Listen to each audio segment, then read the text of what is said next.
Merry Christmas. Let's talk about the most evil character in Warhammer 40k.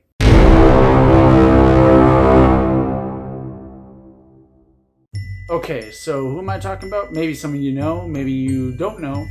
We're going to be talking about Erebus. Let's start from the beginning. Now, Erebus, as a child, was a psychotic little fuck. Like, as in, he loved to torture small animals type of psychotic child.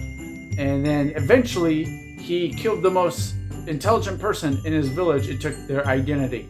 That's right, Erebus wasn't even named Erebus at birth. He took someone else's name. Yeah, we're dealing with that kind of person. Isn't it great? We're off to a great start. It just keeps getting worse from here. So let's keep going. So after taking over this person's identity and calling himself Erebus, he sort of disappeared and went on a journey to become religious, as one does when they're a fucking psychopath. When he was on his religious journey, he found a mirror that was broken into 4 pieces. And that's when it happened. That's when he realized what chaos was. A shattered mirror that was in 4 pieces because, 4 chaos gods. Of course, he didn't call them the chaos gods, he called them the ruinous powers, but, use your brain. They were the fucking chaos gods.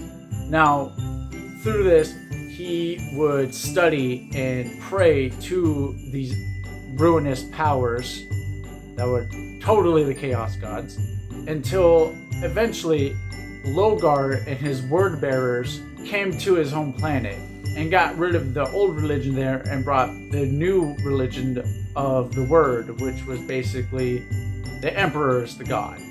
At this point, Erebus disappeared.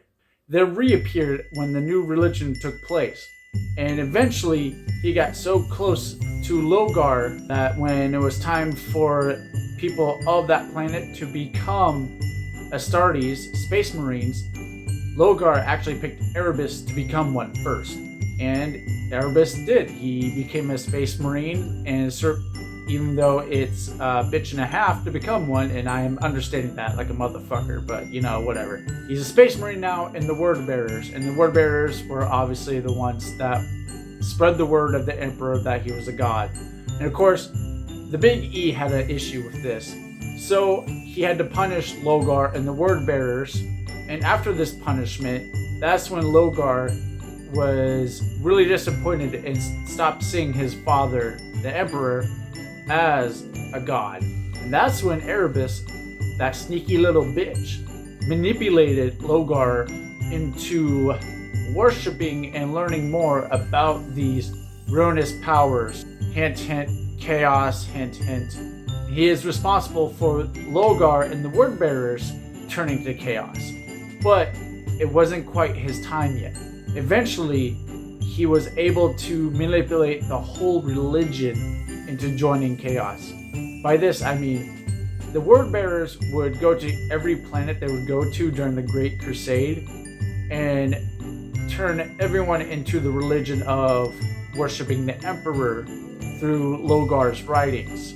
But Erebus, that sneaky son of a bitch, would put subtle hints to worship chaos. So every planet that the Word Bearers went to and converted people to Logar's religion, they thought they were praising the Emperor, but in reality they were actually praising the chaos gods and not knowing about it. But here comes the grandiose, the climax of Erebus's scheming. You see, he was able to grow close to the War Master at the time, Horus. At this point, Horus wasn't a traitor. He was actually extremely loyal to the Emperor. But Erebus decided, let's fix that.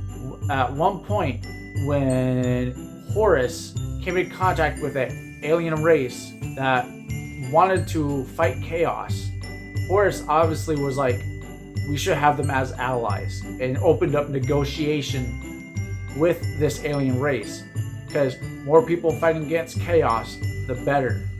Now, during negotiations, Erebus, that sneaky piece of shit, stole a chaos blade that was trapped in a vault that was owned by the aliens. and then convinced the aliens that Horus was the one that stole it. So then the aliens turned on Horus, and Horus was like, well, they shot at us first, so it was self-defense, I swear, officer. So anyway, after that, Erebus took that sword and gave it to a planetary governor. Now, this sword, obviously being a sword of chaos, infected everyone on that planet with chaos, and they became Nurgle zombies. And that made Horus have to come deal with it. So Horus, along with his lunar wolves and Logar and the word bearers, went to the planet, purged the Nurgle zombies. But when Horus got to the planetary governor who had the Chaos Sword being having its own mind or some crap like that, cut Horus fatally. And now Horus was poisoned by chaos and dying. And that's when Erebus was like, hey, I can save Horus, but we have to go to this serpent temple. And the Lunar Wolves being like, well, that's our Primarch, we got to save them. They followed Erebus to this temple, and that's when Erebus was able to use the powers of the Chaos Gods to turn Horus to chaos, but not fully. See, he was able to sow the seeds of chaos into Horus's soul and mind. And then over the years, through whispering and nudging, he was able to manipulate Horus into finally going full chaos mode. At this point, the Horus Heresy was going on, and subtlety was out the window. Erebus couldn't be subtle anymore, and thankfully, he gets his ass kicked quite a bit. He's basically a weakling, a mini boss, I guess would be the best way to put it. While he is a character, he gets his ass handed to him time and again, but his arrogance makes him think that that's how it was supposed to go down anyway.